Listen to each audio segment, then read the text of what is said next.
Good morning and welcome. It's good to see you.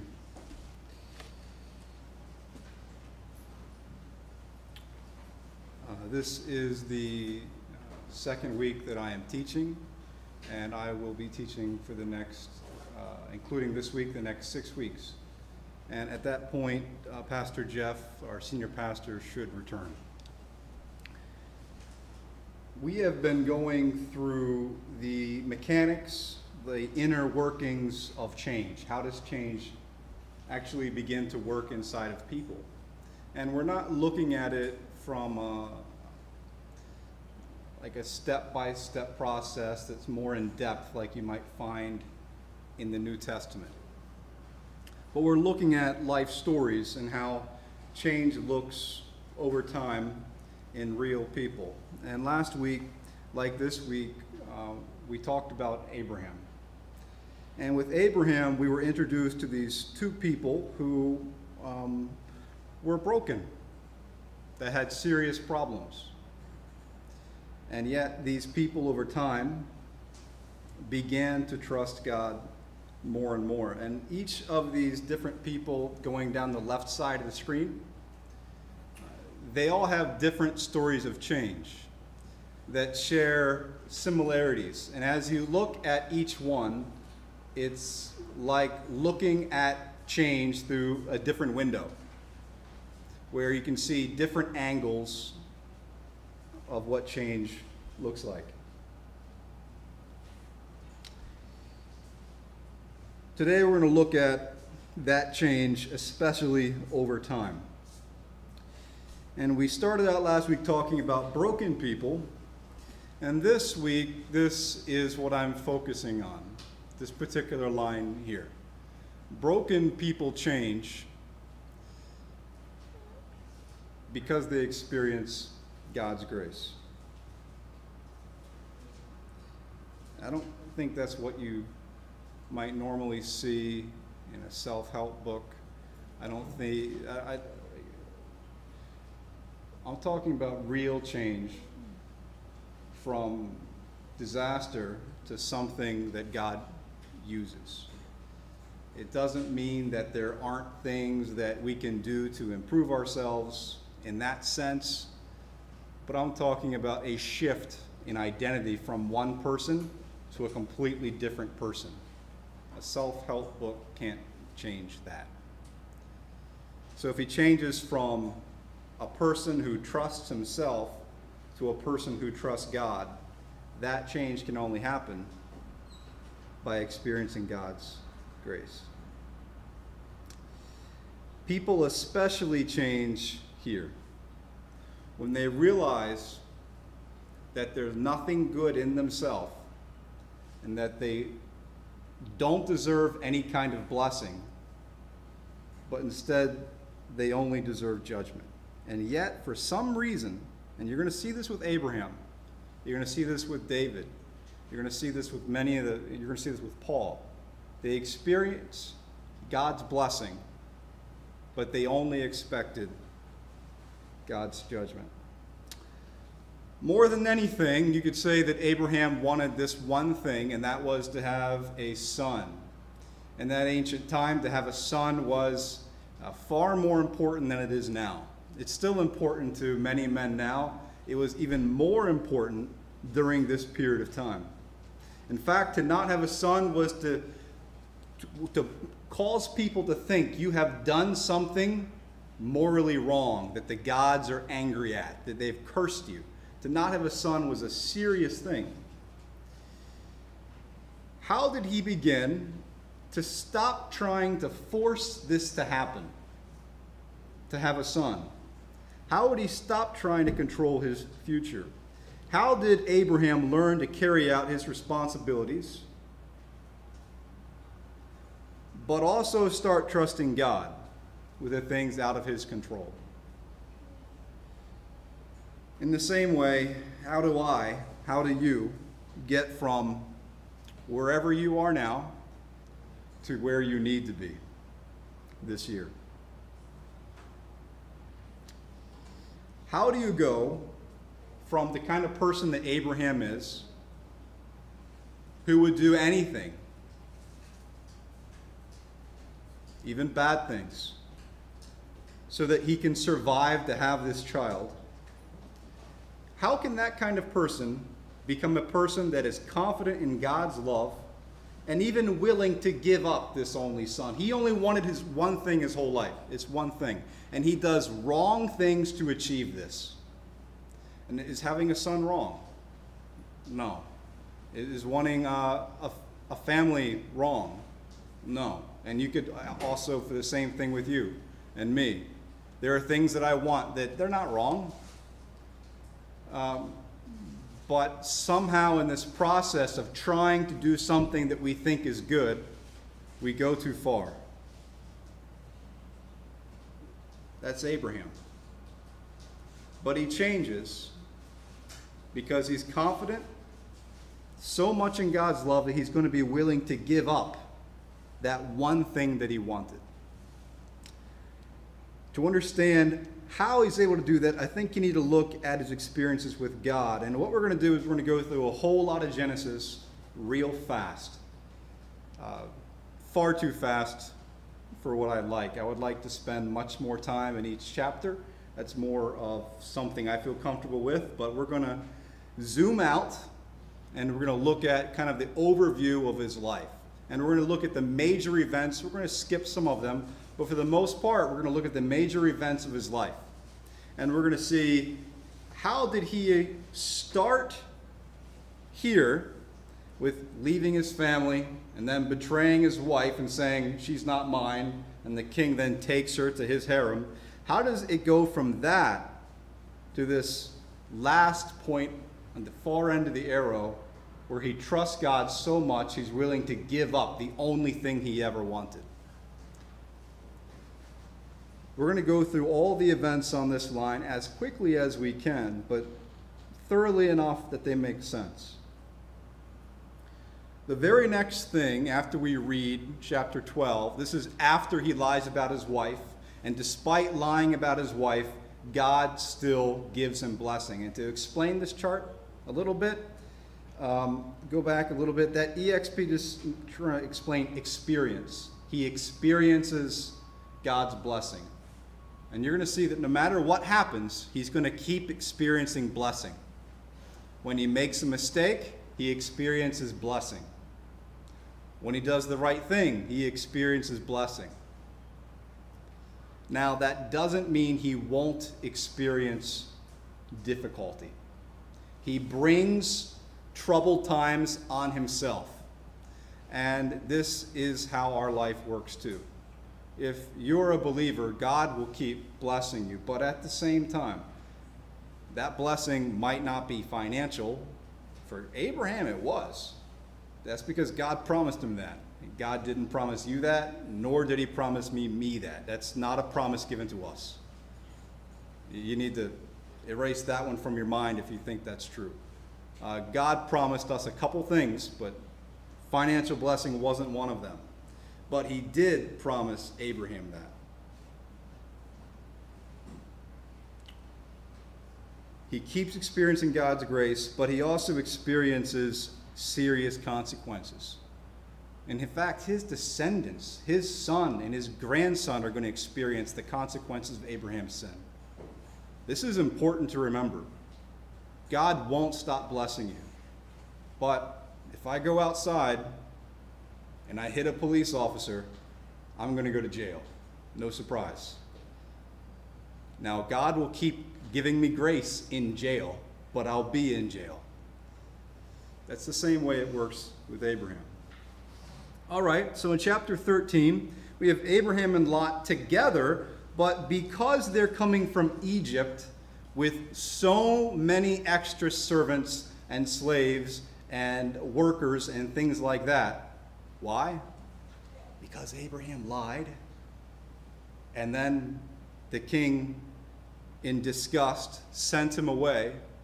But because of God's blessing on Abraham, the king gave him all kinds of things like servants and workers, including a young girl called Hagar, who would eventually become a big problem for them. I don't want to call Hagar a problem. And we'll see that as we go. I think when we talk about Hagar, it's more Abraham and Sarah than Hagar herself. Now, so they have all of these extra people as they come up from Egypt. And there's so many that Abraham and his family member, Lot, his nephew, they're going to need to separate because their workers, their slaves, their servants are fighting amongst each other. There's not enough land for all of these people. And so they decide to go separate ways. Abraham, the blue circle, unselfishly offers the superior land to his nephew. Why does he do that? Why would he give a better piece of land to his much younger relative? Why would he do it? Because he trusts that God is going to take care of him.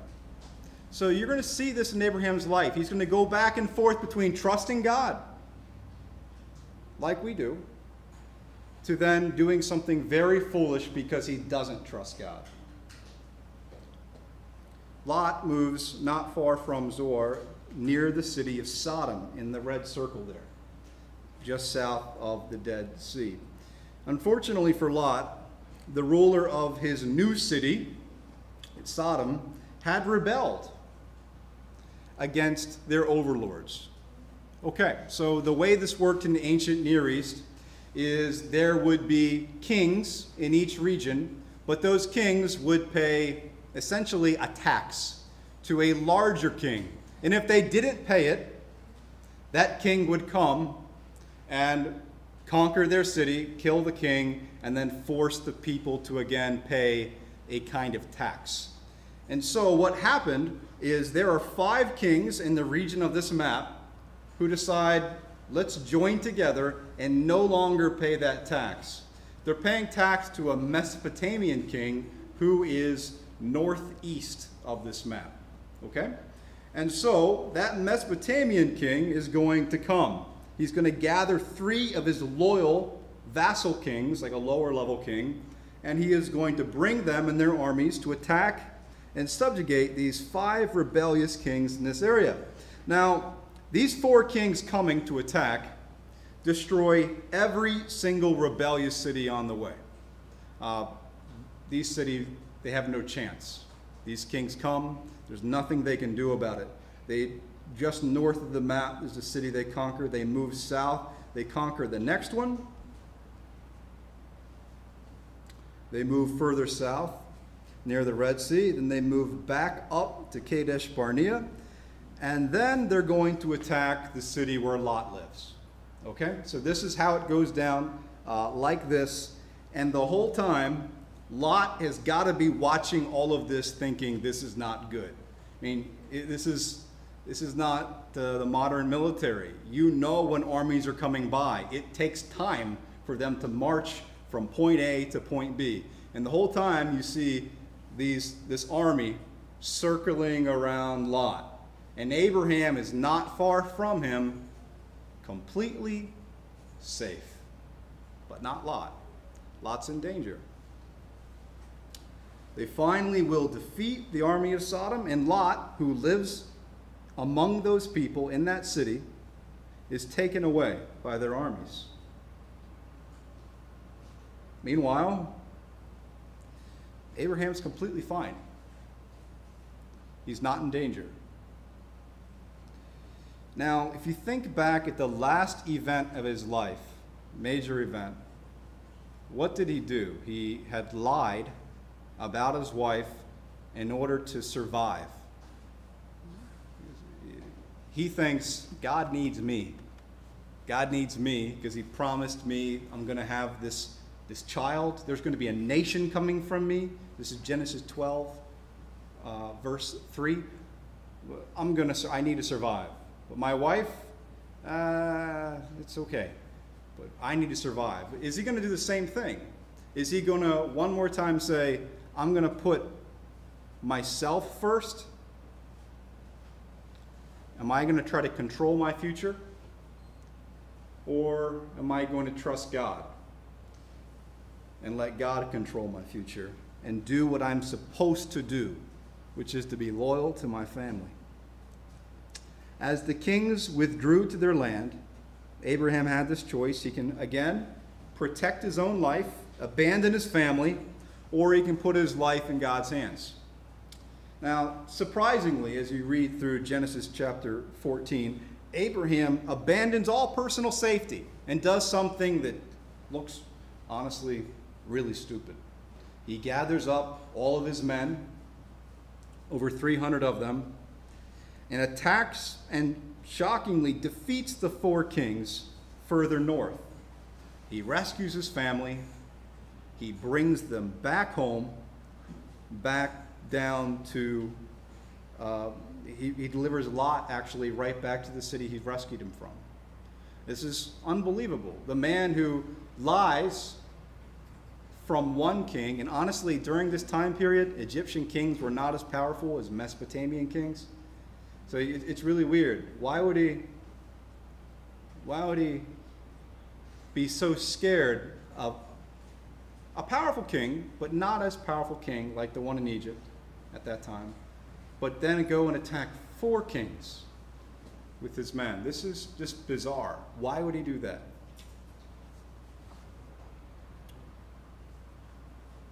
Why would he do such a dangerous thing? So we can see here he put others far before himself. He stops trying to control God's plan, and instead of rescuing himself, he tries to rescue his family. And honestly, just doing his job, doing what he's supposed to do.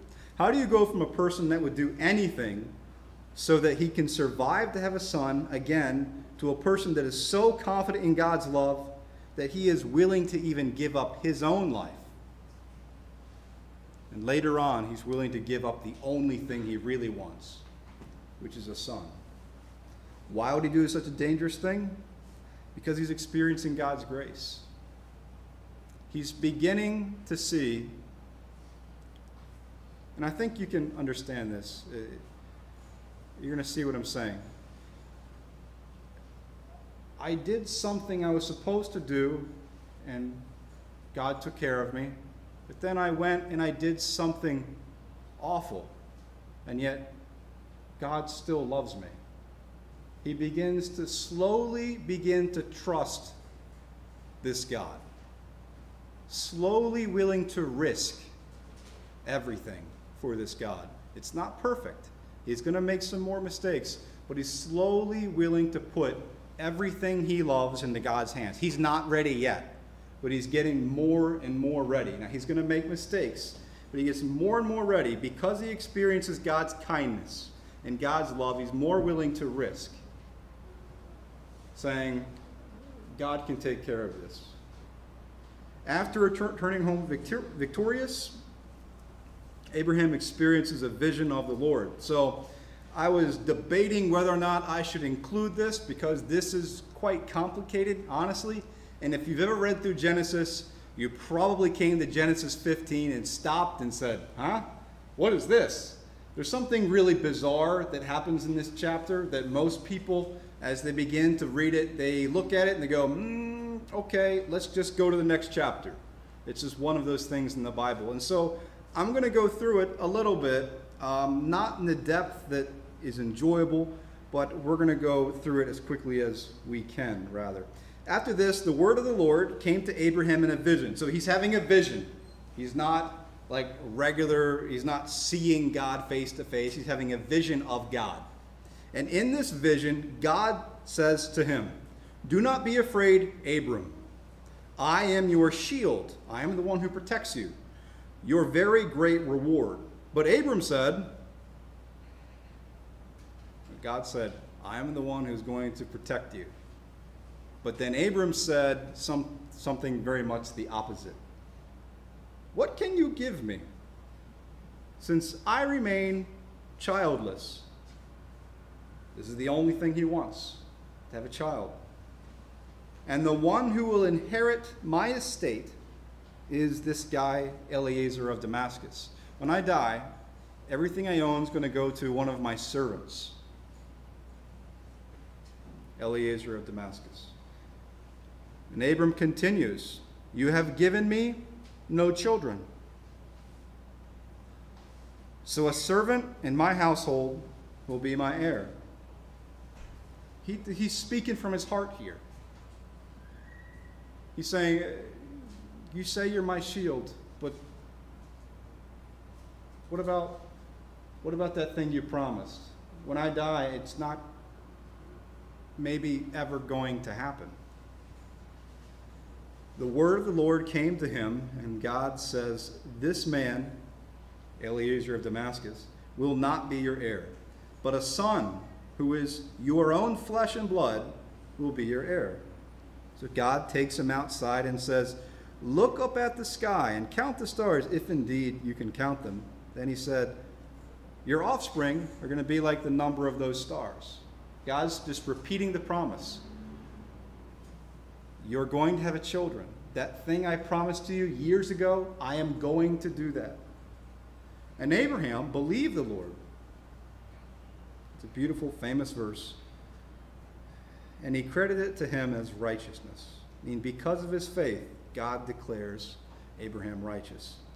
Verse 7, he also said to him, I am the Lord, who brought you up out of Ur of the Chaldeans to give you this land, to take possession of it.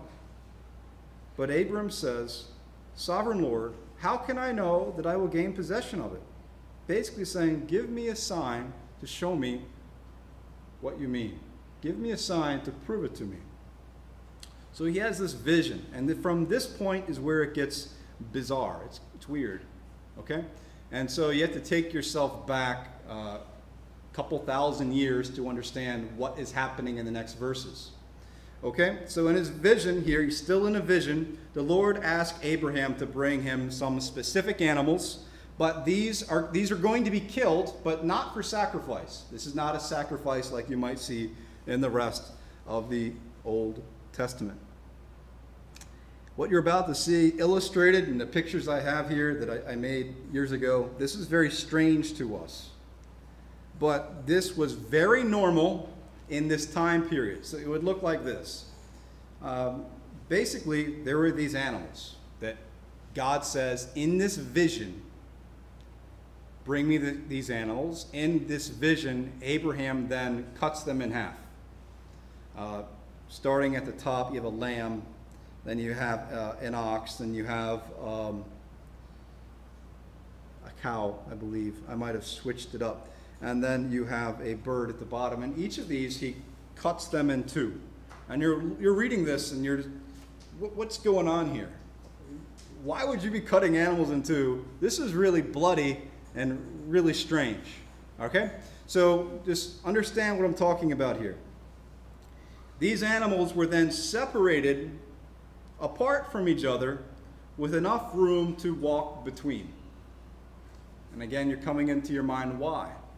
What's about to happen here, every single person that was reading this for the first time when Moses is writing this down, every single person would know what this means. You and I read it, it's really bizarre. What does it mean? Well, to walk between these two animals, two people together, was a sort of ancient contract. It was like signing a contract. This is not what regular people did. Like, for example, you and I wouldn't do this. Now, if we were very wealthy, if we were rich, maybe.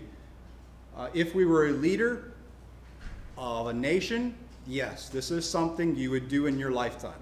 So all of the regular people would know what this is and what's happening here. God is somehow going to enter into a contract. We call it a covenant in Bible terms, but essentially it's just a contract, like when someone gives you a piece of paper for signing into a new apartment or buying a car, you sign your name on it, you sign a contract. This is the same exact thing in the ancient world. And so these two men would usually walk between the animals. Now, by walking through these animals together, these two people have agreed. Now, if one of those two people breaks the contract, that person would die in the same way these animals would. So, and typically this was a treaty. So this is what would happen. And these are all over the ancient Middle East. These kind of treaties, we have them carved into stone. We know exactly what they are. Let's say your nation needs help during time of war.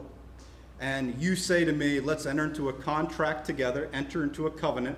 If I need your help, you send your army to me, and I'm going to take your army and defeat my enemies. And vice versa. If I need your army, you would send your army to me to help me. And if one of us, let's say I needed your help, but you decided not to come, the person who broke that contract was supposed to die in the same way. And so it's really bizarre. Why is God giving this vision to Abraham like this? This contract between God and Abraham is different, okay, and unusual. God goes through these animals by himself in the vision. Abraham is literally just watching God go through. This is the part where every person who heard this in the ancient world, their mouth would drop open. Wow, what just happened there? They've never heard of anything like this before. You're saying only one person walked through, not two?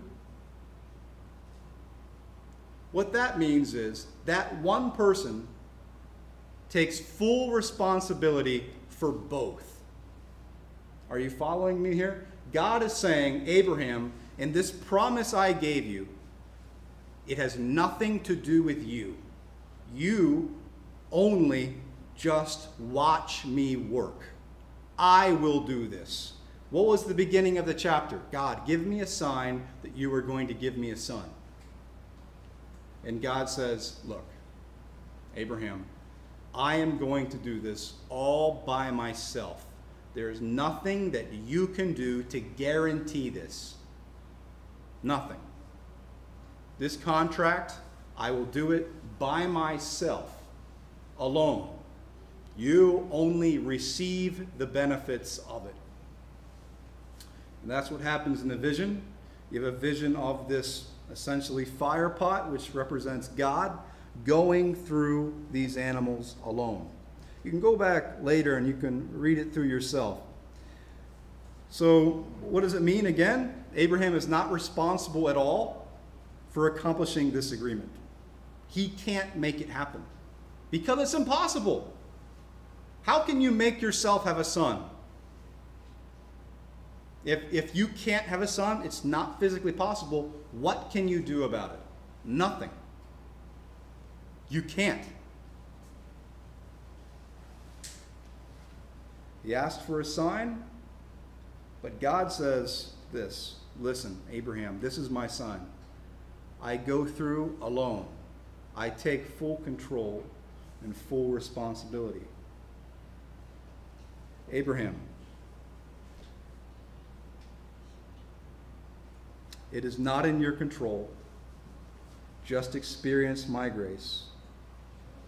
And in this way, even though he has some doubt, God doesn't punish him. He just keeps loving him, keep giving him more and more kindness. And unfortunately, the very next thing we know about Abraham is he makes the biggest mistake of his life. This, by the way, guys, you might not have heard this before, but this promise, this was perhaps the most powerful promise in the whole Bible. And unfortunately, I usually spend a lot more time teaching through that. Unfortunately, we don't talk about it even because it's so difficult with the history, so we just skip over it. That was probably one of the more shocking promises in the Bible because it's an unconditional covenant, meaning God will do it completely by himself, with or without you. It is the most powerful promise in the Bible in many ways. After the most powerful promise in the Bible, the very next thing you hear about Abraham is that he makes the biggest mistake of his entire life. And again, you're watching it like, wow, this sounds like me. And that's what it's happening here. Abraham is human.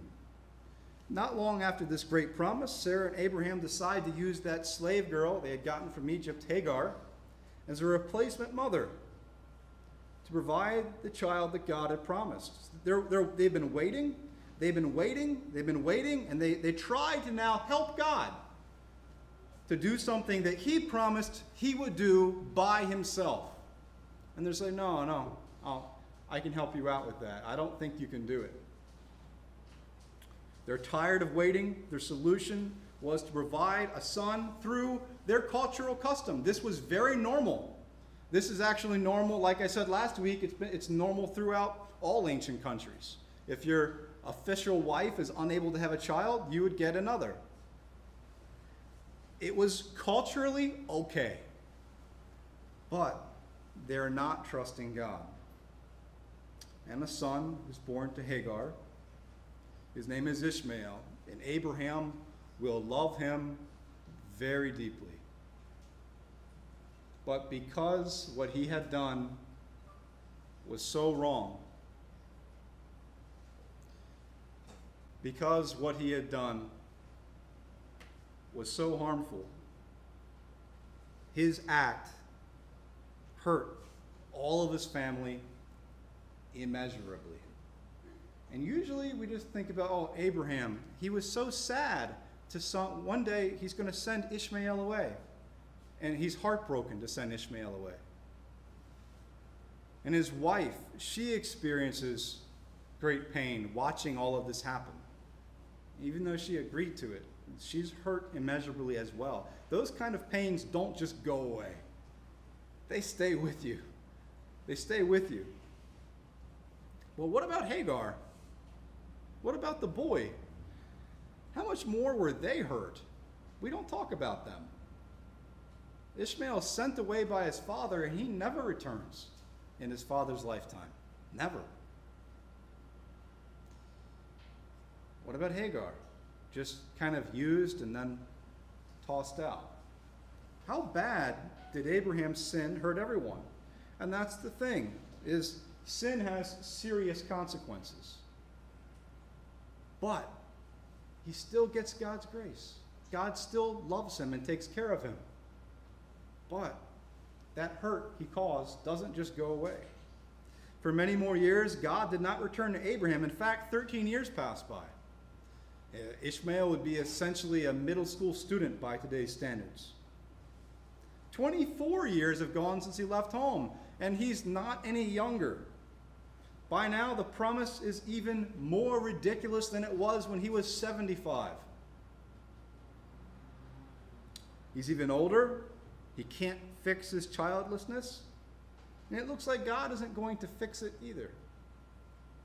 His only goal, his one thing that he wanted, he had tried to accomplish it again and again and again. That was to have a son. But he can't. It's beyond his control. When Abraham was 99 years old, the Lord appeared to him and said, I am God Almighty. Walk before me faithfully and be blameless. I will establish my covenant, and again, a covenant is a contract promise. I will establish my contract promise as a everlasting, a permanent, a forever promise between me and you and your descendants and you for the generations to come, to be your God and the God of your descendants after you. The whole land of Canaan, where you now live as a foreigner, I will give to you as an everlasting possession. Now look, after this horrible mistake, God's promise is getting bigger. God is not making a narrower promise like, Abraham's a problem. Abraham's just not doing well. I'm just going to kind of change the contract a little bit. No. In fact, the promise to Abraham is just getting broader. It's getting bigger than it ever was before. This is after the biggest mistake of his life, and you will see the same thing in David's life. I will give this land to you as an everlasting possession to your descendants after you, and I will be their God. He continues in verse 16, I will bless her, Sarah, and will surely give you a son by her. I will bless her so that she will be the mother of nations. Kings of peoples will come from her. I will bless her and will surely give you a son by her. I will bless her so that she will be the mother of nations. Kings of people will come from her. And then Abraham falls down and says, will a son be born to a man 100 years old? Will Sarah bear a child at the age of 90? But God will repeat verses later, but my covenant I will establish with Isaac, whom Sarah will bear to you by this time next year. And then after this point, we're going to skip through what happens in the rest of 17, but essentially God initiates this rite of circumcision, which, by the way, circumcision wasn't just a Jewish thing. Other ancient Middle Eastern people practiced this ritual, and the purpose of it was essentially to create a contract that's physically marking your body, saying we have now marked our body as being in connection with something. It was actually a common ritual in the Middle East at that time. But God does it specifically, saying, you will pass on this contract promise to your children. So Abraham trusts God, circumcises himself, which is a great act of faith, and then he trusts and submits to God in what God asks him to do. Okay? And he continues to experience God's grace. We're going to skip through chapter 18 and 19 mostly, but what happens during this time is, again, it goes back to the story of Lot and how the city he lives in is wicked and how Lot's family has been corrupted by God. And during this time, the city that had once been here is destroyed. The beautiful land that once was there is today still unable to grow anything. It's been destroyed. And so, right around this time, Abraham moves away to a slightly different area near Gerar, on the upper right corner of the map there. In Gerar, Abraham again worries the same worry he had all those years ago. And as you're reading it, you're like, wait a second, didn't I just read this? And the answer is yes, you did read something just like this. He meets another king, this time the king of Gerar, which is essentially a Philistine city. And he again worries that he will be killed by this new king, Abimelech. Why? Again, he's worrying that they will take his wife from him. At this point, I'm really curious about this woman, Sarah. Okay? She's really special. Again, he lies, saying, she is my sister. Again, his wife is taken away from him. And again, some reason he protects his life and tries to control something that he cannot, rather than doing his job and just saying the words, she is my wife. It's the reversed, you know. He was supposed to do the opposite. He was supposed to just be honest. That's it. God's job was to protect his wife. He takes God's job. Again, this is what Abimelech has to say. He says, what have you done to me? How have I wronged you that you have brought such great guilt upon me and my kingdom? This is what the king says. The God goes to the king and says, you will return this woman. If you do not, I am going to essentially wipe all of you out. You will return this woman. And the king says, Abimelech says, listen, I was innocent. I had no idea. I did nothing. I didn't know. God says, return the woman to Abraham. And Abimelech's furious. He says to Abraham, what have you done to us? How have I wronged you that you have brought such great guilt upon me and my kingdom? You have done things to me that should never be done. And Abimelech asked Abraham, what was your reason for doing this? And now you're going to see the inner workings of Abraham's mind. Why did he do it? Why did he stop trusting God? I said to myself, there is surely no fear of God in this place, and they will kill me because of my wife. He's saying, God doesn't have control of these people. That's what he's saying. I can't trust God here. These people aren't good people. Abimelech says, my land is before you. Live wherever you like. And then he begins to make Abraham incredibly wealthy, just giving him gifts. Just get out, go. Leave me in peace, go. Just go. How bad of an example is Abraham here? He betrays his wife. Yes, God still gives him kindness, still takes care of him. But the consequences of this is going to be generational. The stories from this don't just disappear. His son Isaac is going to lie in the same way, in the same place. He learns from daddy. There are serious consequences of sin. At this point in the story, to be honest, it looks like Abraham has just gone too far. It's over. How can you use this person to bless all the nations? Why include this person in your master plan? Why couldn't you have chosen one of the other men in the world? Why this guy? Because at this point, honestly, I think I would be done with somebody. If they betrayed me this many times, this severely, I'm done. I'm done. God is different. He keeps his promise. That child, Isaac, is born.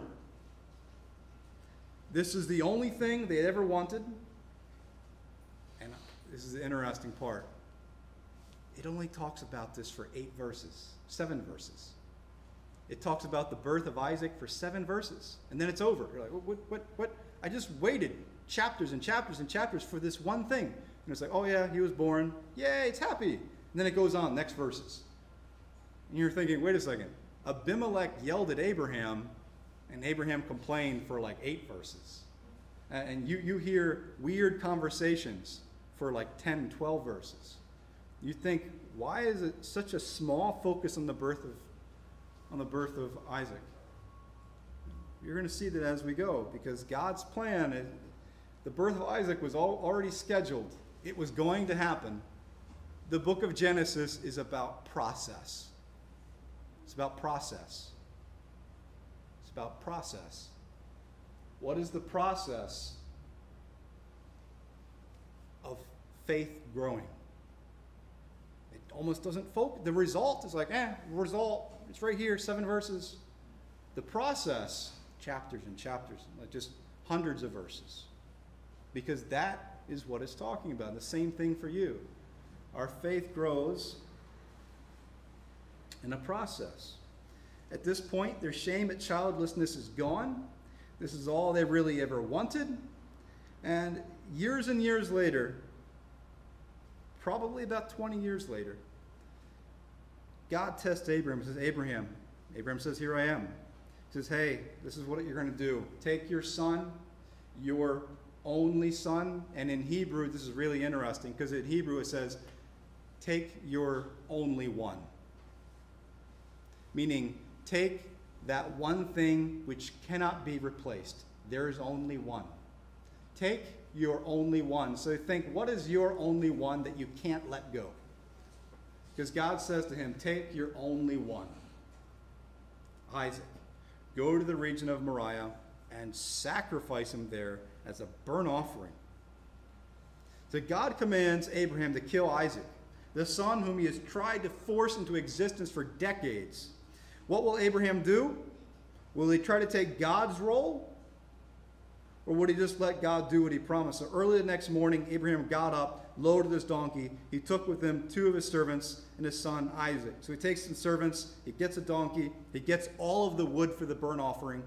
And when he had cut enough wood for the burnt offering, he set out for the place God had told him about. Now that's important, random note. For a burnt offering means the body must be burned to ash. That's what a burnt offering is.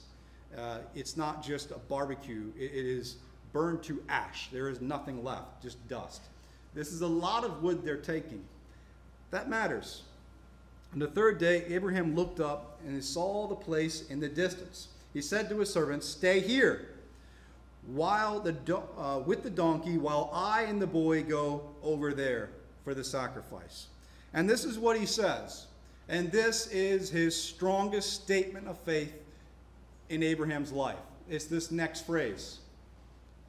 So he's been told to kill his son as a sacrifice. But Abraham says this, we're coming back. Me and Isaac are going to walk back down that mountain back to you. That's what he says to the servants. This little phrase that we overlook is his strongest statement of faith his entire life. We will worship, and then we will come back to you. So Abraham took the wood for the burnt offering, placed it on his son Isaac, and he himself carried the fire and the knife. So remember, burnt offering, a lot of wood, because you have to be burned to ash. So Isaac is not a 10-year-old cute little boy from the Sunday school pictures. You know, he's carrying like 3 twigs up the mountain on his shoulder. Doesn't look like that. He's carrying enough wood for a burnt offering, which is a lot of wood. He's a strong young man. He's Joseph's size over there. And imagine his 120-year-old father. Is he going to be able to tie up Joseph? Not if Joseph doesn't want to be. So Joseph, now you've now entered my story. Okay. Now Isaac trusts his father enough for this. Isaac's trust in his father is unbelievable. The two of them go up together. Isaac does ask the question, Dad, yes, the fire and the wood are here. Where is the lamb? Abraham answered again, God will provide the lamb, my son. And the two of them go on together. When they reach the place God had told him about, Abraham built an altar there and arranged the wood on it. He bound his son Isaac and laid him on the altar on top of the wood. Then he reached out his hand, took the knife to slay his son. But the angel of the Lord called out to him, Abraham, Abraham. Here I am, he replied. Do not lay a hand on the boy. Do not do anything to him. Now I know that you fear God, because you have not withheld from me your only one. That one thing he couldn't let go. Finally, he lets it go. Abraham is one of the more stubborn men in the Bible, but at this point in his life, he's experienced God's kindness so many times that he can let go of this one thing he loves more than anything. Abraham looks up, and there in the thicket you saw a ram caught by its horns. He went over, took the ram, sacrificed it as a burnt offering instead of his son. So Abraham called that place, the Lord will provide. He learns his lesson. The Lord will provide, not me. The Lord will provide. The angel of the Lord called to Abraham from heaven a second time. I swear by myself, declares the Lord, that because you have done this and have not withheld your only one, I will surely bless you and make your descendants as numerous as the stars in the sky and the sand on the seashore. Your descendants will take possession of the cities of their enemies, and through your offspring all nations on earth will be blessed, because you have obeyed me. Then Abraham does what he told his servants. He returned with Isaac. Now, most of this account in Genesis is focused on whether or not Abraham would believe God. Again, it almost doesn't talk about the birth of Isaac. It's just, yeah, it happened, it was great. But it focused on this process. How did he go from trusting God when he dies to trusting God with his big problems that he can't let go? Genesis shows the problems that we create, me and you, when we struggle to control God's plan. But God's solution, it's already scheduled. It's going to happen. When we finally see God's solution, we wonder, why did we worry so much? Why did I create so many unnecessary problems? Why did I try to control something that is God's? Why did I spend so much time and effort? And I think back in my life, my goodness, this is something I constantly engage in.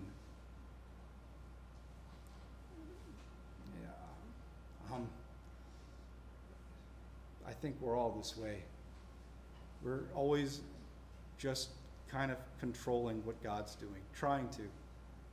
And every once in a while, we have that aha moment, thinking, wait a second. If I really remember everything that God has been kind to me for, I can just let go.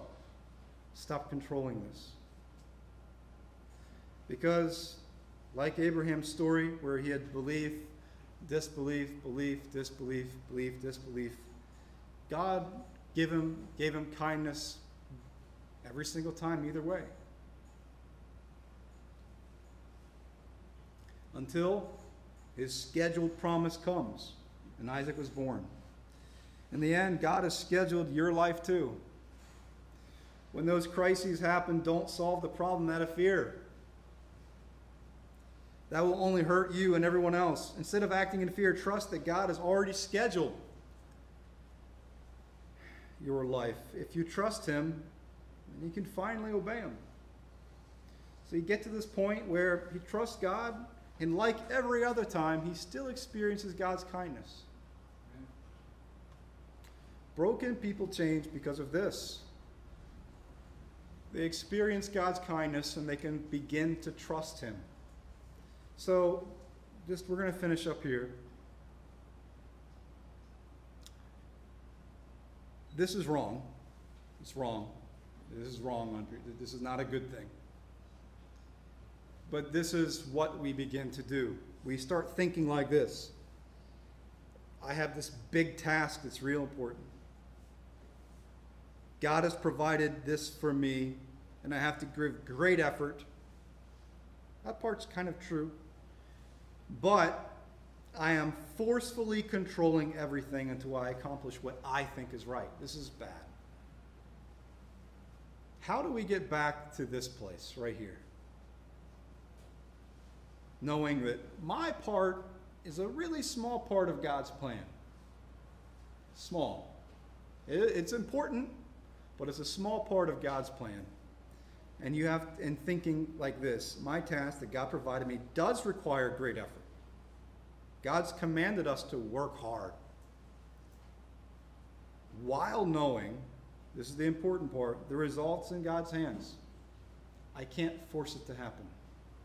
I can only do the next right thing and obey God. So if your life looks like this too, and I think mine does, of course I have a different promise. The promises given to me are nothing like Abraham's. If your life looks like this, where God is faithful to you, but you fail, and then there is some success that God enabled, and then you fail, don't feel bad, because every single time, just like Abraham, God is going to keep giving you grace. He's going to still keep giving you kindness. Because God knows that broken people change because of his love for them, for his kindness of them. Especially when we realize we should have earned judgment instead. Let's pray. Dear Heavenly Father, Lord God,